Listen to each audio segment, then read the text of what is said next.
Nimuombe Mheshimiwa Rais kwa heshima na taadhima atupe wizara nyingine ya jinsia ya kiume kwenye nchi hii.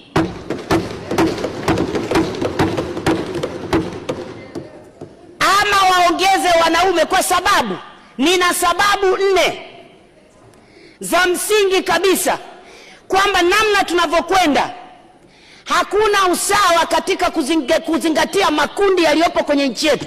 Wanaume wanaachwa, watoto wa kiume wanaachwa, na hawa ndio wako kwenye sehemu ya riski. Mheshimiwa, nakwenda kwenye vipaumbele vya wizara.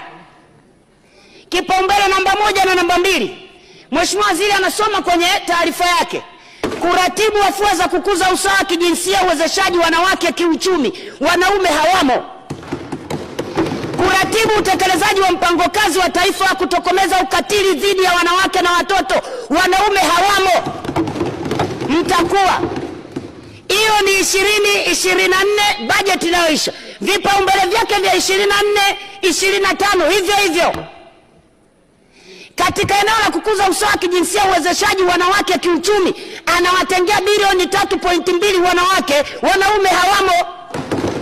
Katika eneo la kiasi cha kutokomeza vitendo vya ukatili dhidi ya wanawake na watoto, vitendo vya ukatili dhidi ya wanawake na watoto, wanaume hawamo, na anawatengea bilioni 3.15.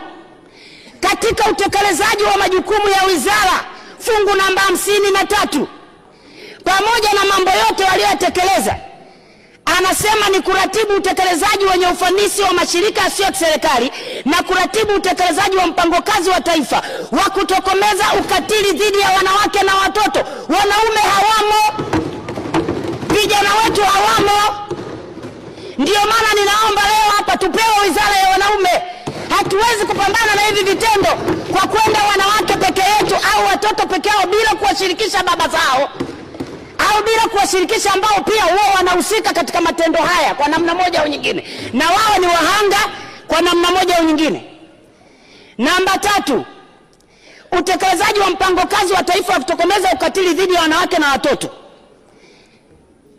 Anasema kabisa tathmini iliyofanywa Oktoba 2022 inaonyesha kupungua kwa ukatili wa kimwili kwa wanawake kutoka 40% mpaka 2015 hadi 27% mwaka 2022 kwa wanawake.